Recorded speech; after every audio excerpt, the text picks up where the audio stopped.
Welcome to the start of season number 18 of Park to Prem, here with Guernsey. This season, I'm desperate to win the Premier League, but to kick off our season, 2 games which aren't the easiest. First things first, the small matter of the UEFA Super Cup, where we are playing against Newcastle at the Estadio Canela El Prat. I've definitely made a prat of myself trying to say that. It's like we're doing Park to Primera again. It's Espanyol Stadium. And then after all of that, the opening game of the Premier League season is at home against Man City. This is a game that if we want to get off to the best possible start, we have to win. Season preview, first time ever, the media think we have the quality. We are predicted to win the league. You can see Grasser is in the media dream 11, as is Shrustra. I feel like we're just going to call him Eric. It's going to be easier for everyone, who of course was a big signing over the summer. If you missed the transfer specials, should probably go watch them. I still think for £81 million, he's a little bit of a bargain. It's a new season. We've got this new tactic to try out. Asymmetric. Is it the future?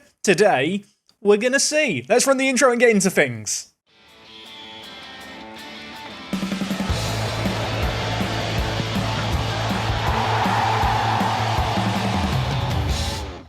Yes, folks, welcome back to Park to Prem. Today is episode number 138. If you are still enjoying the series, if you are excited for the start of a new season, do drop a like on the video. It genuinely does help things out. First things first, I had a minor panic when I loaded up the save game today because I thought it said that the club was valued at £28. I can confirm that is a B, not an 8. I realise for me it looks like it could be an 8. For you it might too. We're not worth £28. That's a B for billions, as Walter White would say. Now, of course, when it came to the transfer window itself, it was eventful, but there wasn't a load of super crazy signings going on, he says. I mean, look, we have spent a fair whack of money. I mean, we spent a lot of money on an 18-year-old to sit on the bench. I'm hoping Luke Steer's going to be good when we call upon him. And whilst there have been no further additions since last episode, a couple of players have since left the club. Of these, are there any massive shocks? You know what, there are some shocks here. First one, Edemar. Remember Edemar?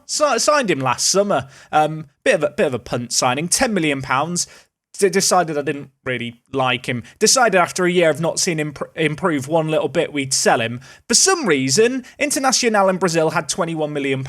I don't know either. Do Brazilian clubs have that much money? Maybe they will do in 18 years' time. Either way, we sold him for £21 million. And of course, since leaving us, he's put in 2 amazing games at wing-back. Hopefully this isn't a sale we're going to live to regret, but ultimately, I think when you look at him as a 19-year-old, when you look at his overall ability, £20 million isn't too bad. The only other player of note to leave us was Tyran Nirik. This is a player who, of course, came for our academy. I had really high hopes for, but to be honest, he's just not really developed. And when you look at his potential ability, I don't think he's going to get much better than he is right now. He was kicking up a little bit of a stink. He leaves us to join Ajax, having never played a game in the first team. That said, I do feel like £6.75 million is a pretty good sum of money to get for him. Disappointed he couldn't develop more, but maybe he'll go on to have a good career in the Netherlands. Either way, those are the headline transfers that have happened over the course of, well, the time since you were last here. Not a lot's happened since you were last here. That said, when we look at the finances, we have still got a whole load of Wonga to spend, but rather than spend it on players, I am attempting now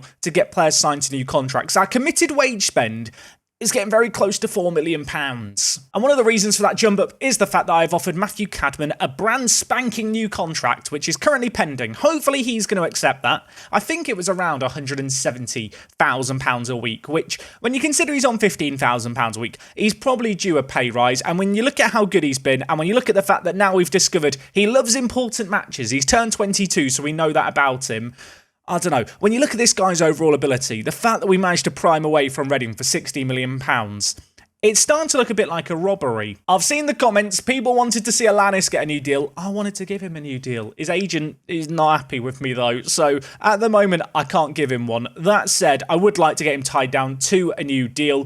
Potentially one that kicks in at the end of the season. Of course, he has still got 5 years left on his current deal. Elsewhere, of course, in terms of first team news, not a whole lot going on. I feel like our squad is in this good little spot now where we have the right number of personnel, 26 players in the first team. I like the overall balance of the squad. I think we've got some good little quality here. You might notice here, actually, only 2 goalkeepers in the first team. That's just because, for the benefit of his development, Mike Costa finds himself in the under-21s. If we have a goalkeeping nightmare, loads of injuries kick in, he will come in and play in the first team. But at 19 years old, we can leave him to chill with the under-21s, I think, for a little bit. Anyway, opening opposition today are Newcastle United. We've got an away day to Spain to do. You can see the past results head-to-head here. We have won the last 3 meetings, a couple of these. Absolute spankings. That said, Newcastle are a good little team in this universe. They have fizzled out in recent years. I feel like as we've emerged as a Champions League contender, we've almost taken Newcastle's spots there. Their funding has been withdrawn. They haven't got the money that they have in real life. That said, they have still got Rabigiri, who, I'm going to be frank, he scares me. Before we worry about him, though, we are going to head to the Estadio Canela El Prat and, well, see what this stadium's all about. It is in Espanyol, which I believe... Is Espanyol playing Barcelona or near Barcelona? That could be horrific misinformation. Either way, let's go do an away day and find out together. So for today's away day, we are leaving lovely Guernsey and we are heading to Barcelona, which I'm going to say, just ignore the fact the stadium shows up in recent searches. Definitely haven't already looked at where it is. Maybe I did. It's going to be very awkward now, having omitted to Googling the location of the stadium if I can't now find it. It was around here somewhere. Here is the Estadi Canela El Prat. I mean, first things first, there is a mall connected to the stadium. Oh, I hope we can do street view in there. I actually know very little about Espanyol Football Club, so apologies to Espanyol fans out there. It's a gap in my knowledge. What can I say? What I will say is, look at this for a location. We've got football pitches next door, all kinds of other buildings which are named in Spanish, so I don't know what's in here. It's a mystery, we'll never know. And there's a lovely river. I say lovely. I mean, it's not the clearest of waters, but a bit of greenery the other side of the highway from the stadium and this shopping centre, which it appears, is it connected to the stadium? It's not connected to the stadium, but it could rival MK Dons in terms of number of shops next door to the stadium. Has just dawned on me, where is the parking? Is this parking? That can't be parking there. Where do people park to go to these shops? Is it an underground car park? It's probably underground, isn't it? I mean, there's a little bit of parking. That parking is not sufficient, is it? It must be underground. There's no other answer. Can we discuss this park? I mean, look how satisfying the grass kind of sections are. What does it draw something? Is it a shape? Is it a message? It's like crop circles. I want to go look at the park. Okay, I mean, Spain's meant to be sunny. This looks not particularly sunny. There is the stadium. Our first glimpses. We'll get there shortly. Don't mind me. I just want to look at the shopping centre. Here it is. I don't know what I was expecting. It's just some shops, isn't it? It's just shops. I mean, it's lovely, but these do exist everywhere. By the way, Red Dead Redemption 2 out now. Out October 2018. That was a little while ago, wasn't it? As if Red Dead Redemption came out 5 years ago. I'm having a crisis over here. I've clicked on a random photosphere in the mall. The Peruvian national team football fans, they've taken over here. They're on their own away day. Is this the place to come? Where are we? We're in Chicoa. Is Chicoa, do they... I guess it's a place that has chicken. That's my deduction. I almost want to click on more random photospheres here just to see if there's more fans doing away days. Where are the Peruvians? Never mind. This is just...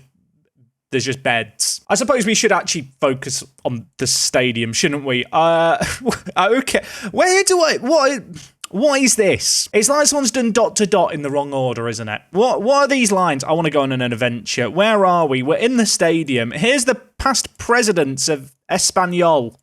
I mean, probably not relevant today considering we're playing Newcastle, but I like the fact they've got all their pictures on walls. Can we find out more about these people? Manuel Allende. I mean, this is turning into an educational video. What else can we see in the stadium? I don't know about anyone else. I just want to know more. Oh, we're in the... There's photospheres in the roof. Why have they allowed a guy with a 360 camera? I think this is official Street View footage. They've gone in the roof of the stadium. I mean, here is the stadium itself. It's pretty, isn't it?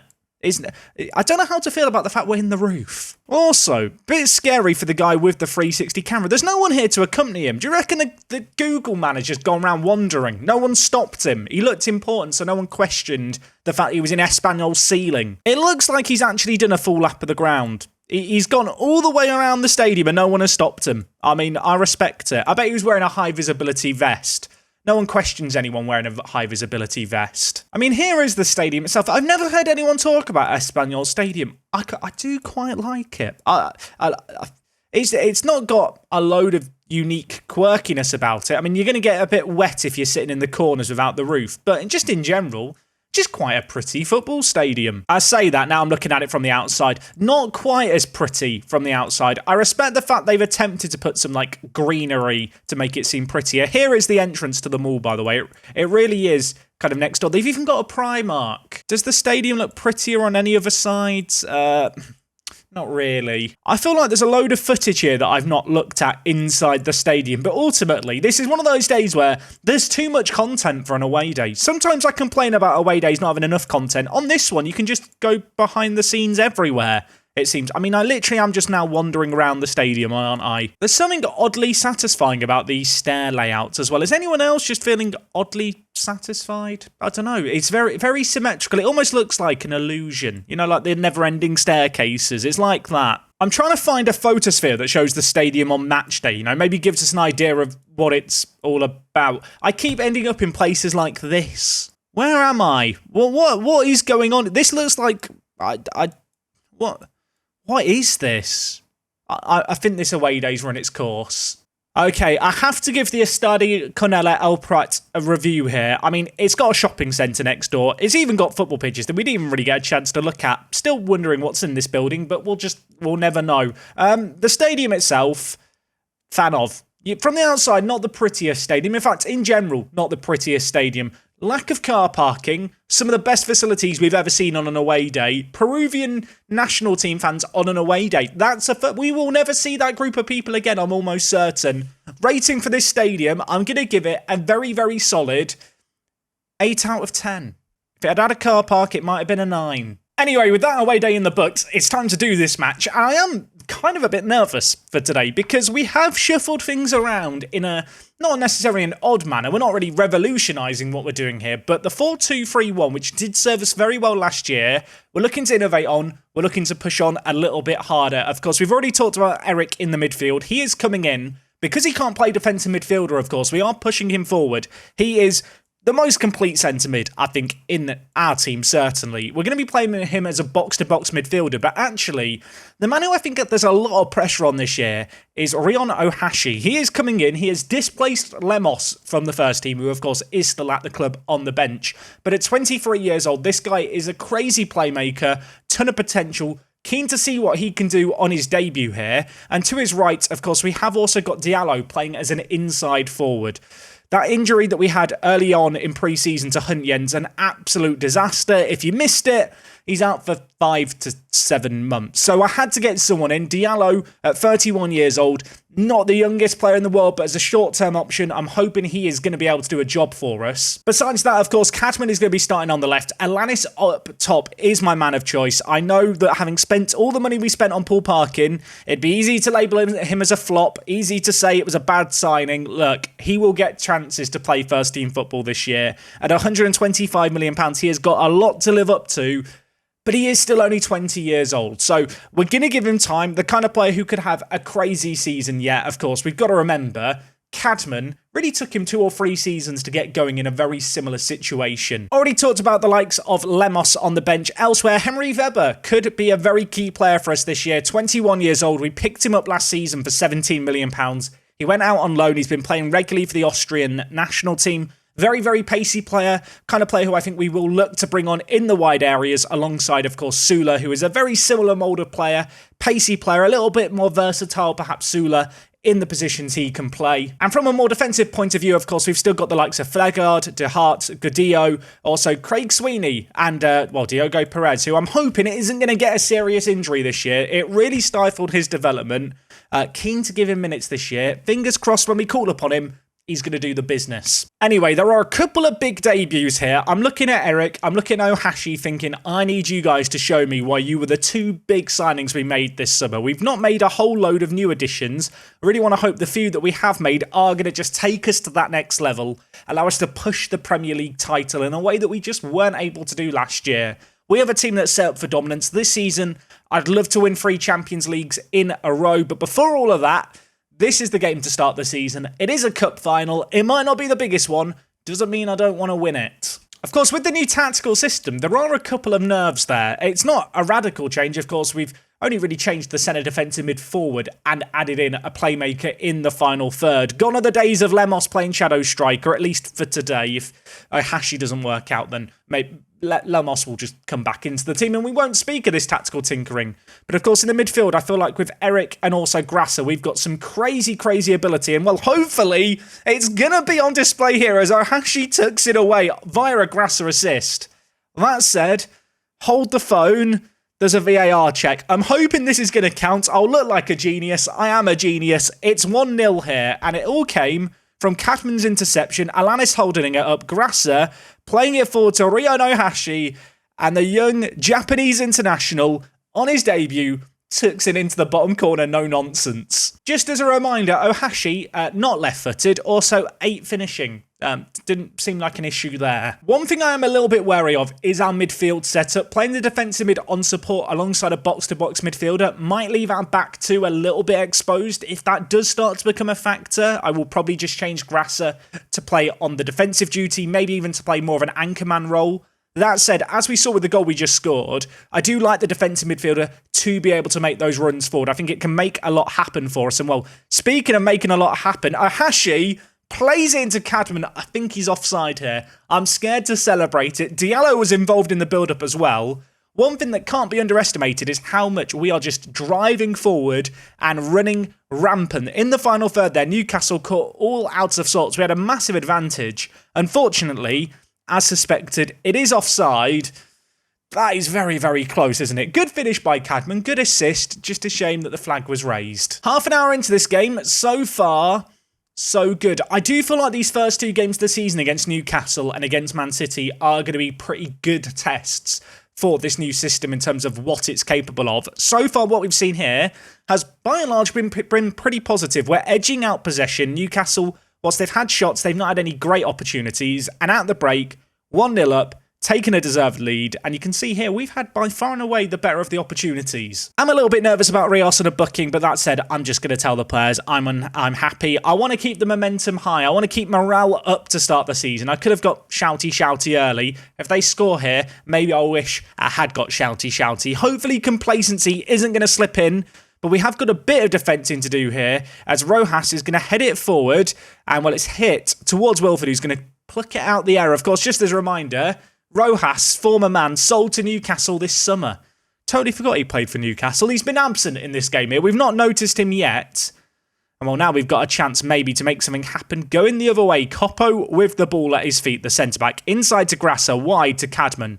Loads of players streaming forward here. Eric tries to play it forward. It's read well, but Eric is going to get to the second ball. Ball is played into Diallo, and I'll tell you what, that is a ridiculous save. We do still have a corner here. Diallo over it, looking for that in-swinger. Can he get it towards the near post? He can. Rios heads it goalwards, but Cardoso is there to save yet again. Cadman with the ball in the wide area. Back to Coppo. Moving the ball around really, really nicely. We have so many men forward in the attack. It does leave me a little bit nervous we're exposed at the back, but at the same time, as long as we don't turn over possession, it's going to run Newcastle ragged, and that there is a bizarre goal. It's 2-0. It was a driven cross by Jampi that wasn't a very good cross, if we're being honest, but it deflected off a defender, and Alanis was the first to react. All came from Grasser laying it to Jampi. The Ghanaian found a little bit of time and space here, but this ball in was odd. It deflected off a defender. No one reacted. It fell into Alanis' lap, and he took it. I mean, if this is a test for the new midfield, so far, the test is going pretty well. All 3 midfielders, the centre defensive mid, the centre mid, and the centre attacking mid in Ohashi, all above 7.0 ratings, all very involved in what we're doing as well. Archer, the right back. Can he get to the byline and whip it? He's going to float it towards Ryan Ohashi. It's headed away. Rabigiri with a questionable header at best. Newcastle just not getting this away from danger just yet. That said, they have now got the ball. I say, they had the ball. Grasser wins it. Alanis, Grasser, Cadman, Diallo finishes it. Flags raised. I think this is offside, but yet again, it's just some very sexy passing, isn't it? It's just very nice to watch. Very pretty football. It has to be said. Unfortunately, though, it is offside. Archer's not having the best game, neither is Diallo. We have also got Rios on a booking. I suppose I really should use this as an opportunity to rotate things around. Daha, on you come. Flegard's going to come in as well. Elsewhere in the team, do I want to make any further changes? Diallo, let's take you off. Of course, we're without Huntjens, who would be the main man starting on that right-hand side, cutting in on his left foot. We've brought in Diallo to do the job there. Sule is a man, though, who I think is capable of filling in that position. And, well, it could be his position to win at least for the first few months of the season, whilst we are without Huntians. He's going to come on here. Can he have an impact in the last 20 minutes? Jeannot laying it back to the keeper. Newcastle need to make something happen here. The clock is against them. 20 minutes left, and they really have not created anything in terms of highlight chances so far. And, well, it could go from bad to worse. Ahashi's through. Ahashi tucks it away. I think we might have found our new little hero. Oh my word, we've signed him from Dortmund, centre attack in mid, and he's doing a little tap dance by the corner flag. I think I'm in love. Cadman with an uncharacteristic header, it has to be said here, to nod it forward. Ohashi making the run, takes it down on his left foot, tucks it in on his right foot. 3-0. Wow. I feel like different eras at football clubs are defined by players that come in and join the club. Are we entering an Ohashi era? I might be getting carried away. Or maybe I'm not. Sula's scored. Is that going to count? Are we about to have a third goal ruled out for offside? It's all coming up Millhouse so far. I'd love it to continue to come up Millhouse here. Is the flag... Well, it wasn't raised by the official. Is it going to be raised by the official in the booth? It's not. It's going to count. Imagine that, by the way. In the VAR booth, they have like a flag they raise. I don't think that's a thing. Either way, we've scored here. Cadman squaring it. Sula tucks it away. Said it could be his position to win. That could be a good goal to add to his confidence. Look at the ratings, by the way. Cadman, 9.7. 9 points. He's got 2 assists. He's had a goal ruled out for offside. He's running the show. But to be fair, it's just been an absolutely superb team performance here. An XG of over 3. Newcastle have been firmly rocked. And to be honest, it could have been a lot worse. It could have been even more embarrassing than it has been. This has to give us confidence. Have just remembered the Man City game that we have to kick off the league season is in 3 days' time. Probably should have rotated the team a little bit more once we were, 3-0, 4-0 up. Doesn't matter. It's silverware. It's in the bag. We'll rest up the players. It'll be fine. Why are my players' legs in the platform? Can you see that? Can we fix this Football Manager for next year?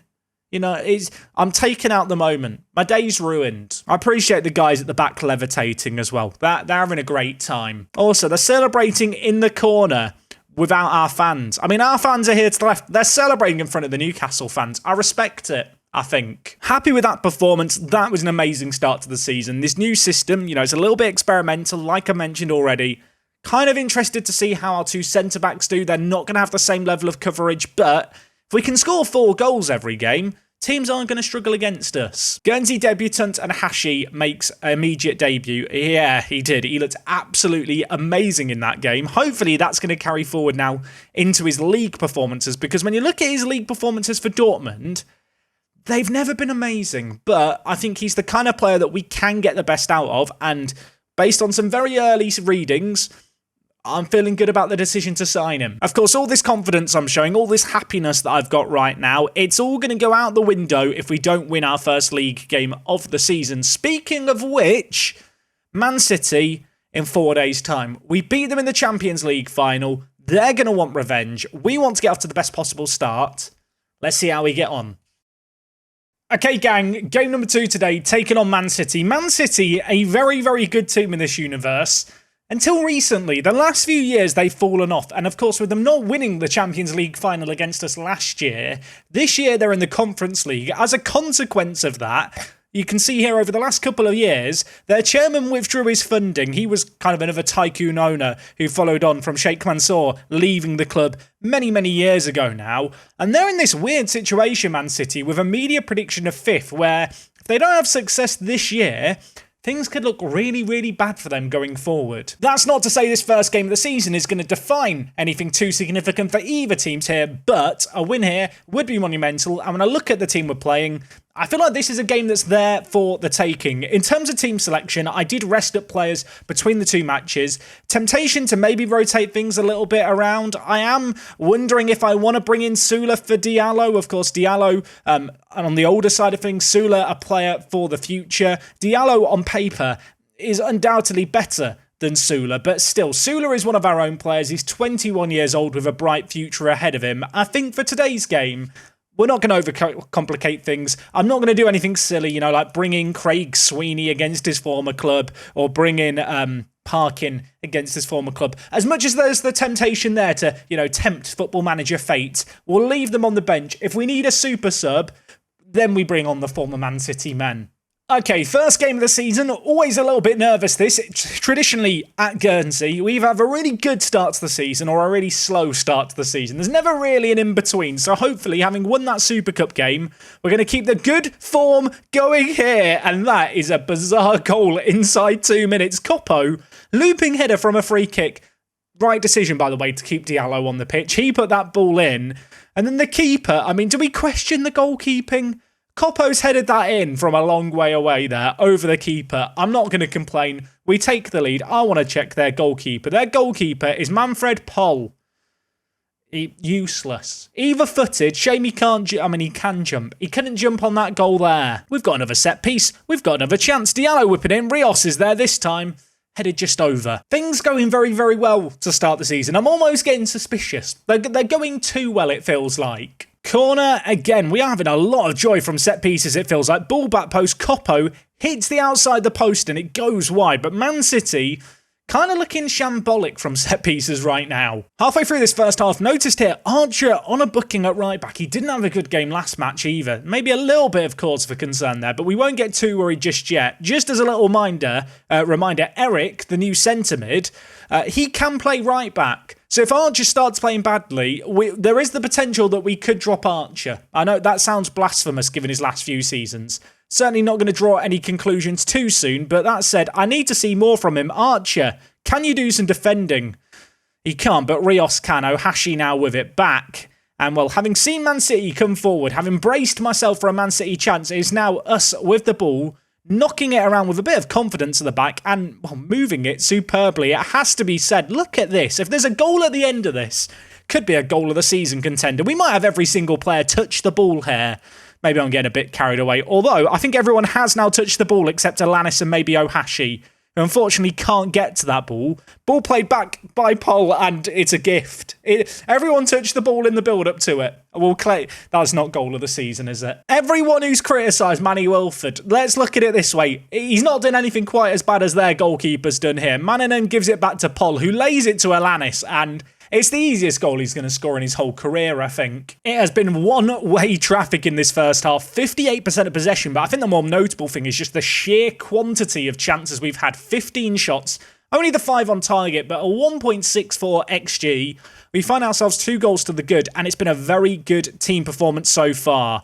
Of course, if Man City were to get one back now right before half-time, have to kind of check ourselves a little bit. We can't afford to get too carried away, and well, we might need to do some defending here because they're bringing the ball forward on this near side. Giamfi, though, doing some good shepherding of the ball. Ball whipped towards the edge of the box. It's won well, but unfortunately, Man City do come away with the ball. Emil Mora dinks it. They've got a chance here. Ball in, Emil finishes it, and suddenly 2-0 look great. 2-1 doesn't look quite so good, does it? We just couldn't quite get the ball away from danger. Man City just having a prolonged period of the ball at the edge of the box. Mora's dink there was really nice, and the ball was put in the middle. To be honest, both centre-backs just completely out of position. And a disappointing end to what had been a very good first half. And unlike last game where I praised the players, that there's no praise here, that wasn't good enough. Unacceptable. Archer on a booking does scare me slightly. I kind of want to try Eric at right back. I think today's the day to do it. I mean, Eric is probably better than Archer at right back. He's certainly a more complete player. We'll move Eric back, and then in the midfield, we're going to shuffle things around in a way you've probably never imagined. Sweeney is going to come in to play box-to-box midfielder. It's a little unorthodox, but actually, I think he's really well suited to this role. I say that, he does have the player trait, stays back at all times, but from my own experience in Football Manager, those kind of player traits, when they're directly in kind of contrast to a player role's instructions, they just kind of ignore the traits. We'll see if that happens here. If Sweeney's just sat in front of the back four, maybe I'll reevaluate that. But from my own past experience, you know, you can have a player stay back at all time, but if they're playing box-to-box midfielder, they know they're a box-to-box midfielder. I love the fact I took off Archer because he was on a booking and not having a good game at right back, and now Eric is in at right back and has immediately picked up a booking and isn't having a good game. I don't really want to have to take off Eric as well, but maybe we'll have to. We'll see what happens here first and foremost, though. 25 minutes left. Man City with the ball at the back. They gifted us 2 goals that were relatively simple. Beyond that, we've not created a great deal in terms of highlight chances, which is a concern. And while we might need to do some defending here, as Manny Wilford comes to the rescue. He turns it around the post. Man City will still have a corner here. And that's a little bit of a warning, isn't it? It's not been an amazing game for us so far. And with, 25 minutes left, there could still be more happen here. I'm going to make some changes. Ohashi off for Lemos. Elsewhere, Paul Parkin on for Alanis. Janfi's having an awful game at left back. You know what? Dahar on you come. And let's make it a full house of changes. Gadillo, I'm also going to bring on to play right back. I've made all my subs. I've taken off some players struggling, brought on some fresh legs in the final third. I'm hoping that Lemos, being the little terrier he is of a player, he likes to get angry, he likes to get mean. He's hungry with a ball. You give him, like the tug of war toys you give a dog. He's like that, but with a football, metaphorically. Look, he's coming on here with a bee in his bonnet. Having not started this game, having dropped behind Ohashi, he's going to have a point to prove, and I'm hoping he's going to prove it, the number 10. We'll click on it so we have his name above his head. I've bigged him up massively here. Oh, my word, Wilford. He kind of dealt with it. What are we doing? What is... I don't want to discuss what was that? What was that? I mean, if their second goal, this was bad. It wasn't quite as bad as the other goal. What just happened? I don't even know what just happened. I'm lost for words. I can't speak. Wilford's come out. Coppo has all the time in the world and just clears it to Lasser, who volleys it with his back to goal. He should have bicycle kicked it like Ibrahimovic, shouldn't he? It's 2-2 here. It's a calamity at the back. There's multiple people to blame, and instead I'm just going to blame no one. For all our dominance in this game, it is now 2-2. I've made all my subs. I've made my bed. I kind of just have to lie in it and hope that Lemos and Parkin are going to have the desired effect here. So far, though, not really seen that from them here. I'm going to up the directness of the passing. Look to get the ball forward that little bit more, directly, a little bit quicker into that final third. Get rid of pass into space as well. Let's get it into Parkin's feet. Let's see if he can hold up the play for us for what remains here. There is, 3 minutes left. We have a corner. We need to win this game. The ball is whipped in. It is dealt with as well. Man City looking now maybe to catch us on the counter-attack, although they've got no one left forward. Gadillo, down the line, Diallo. Options in the middle. Lemos is one of them. Back post is Cadman. And I've hit my microphone there, out of frustration. I'm getting angry. He's headed it over the crossbar. And now suddenly, there's 3 minutes of added time. We've thrown away. We've thrown away a result here, haven't we? 2-2 against Man City. I do feel like we've got monumentally unlucky. I mean, after scoring, they did nothing in the game. And we did create a flurry of chances late on. It was all for nothing. Our best performer was Coppo. Coppo is the reason that they scored their second goal. How's he got man of the match? I'm livid. I'm throwing a water bottle. Is that unnecessary? Maybe, but all the players have reacted well. So, justified. And with that, well, it's the dreaded not-so-good start to the season that I feared. I want to know how good this Emil guy is, or Emili guy is. They brought him on off the bench in that game. I guess there was an injury early on. He's not even good. I'm livid. And to make things worse, Sam Moller, our head of youth development, who for some reason I let the head of youth developments do the press here at Guernsey. It's traditions. He said he's happy with the draw. I'm not. He doesn't speak on behalf of me. Now, looking at our start to the season, we've not got the most difficult run of games. We have got Liverpool away. I'm obviously not going to be doing that as an away day because it's only 2 games away. There are a couple of away days that we still haven't done in the Premier League that I've kind of put off doing just so we've got them as fallback options down the line, or if we meet them in cup games, they're there, rather than do all the away days for all the teams within a couple of seasons and have nothing to look forward to. The Anfield one, the wait goes on. Looking slightly further ahead, though, we have got the likes of Arsenal to play in October, Newcastle and Tottenham, an interesting back-to-back, and not long after that, Manchester United and Chelsea. There is a semi-run of difficult games in November and December. Probably getting a little bit ahead of ourselves there because, of course, Champions League is going to be coming around, and as is tradition at this point, I want to do some European away days. I imagine next time out we will be doing an away day in Europe. I hope you guys are hyped for it. I hope you guys enjoyed this start to the season. Not exactly the perfect start. In fact, a very typical Guernsey start. Let me know what you thought of the tactical system. Let me know what you thought of the new players, standout performers, players who should be dropped from the first team. Want to hear them down below. Other than that, take it easy. It's me, Jack, and I'll see you all tomorrow to end the week with more Park to Prem goodness. I'm out.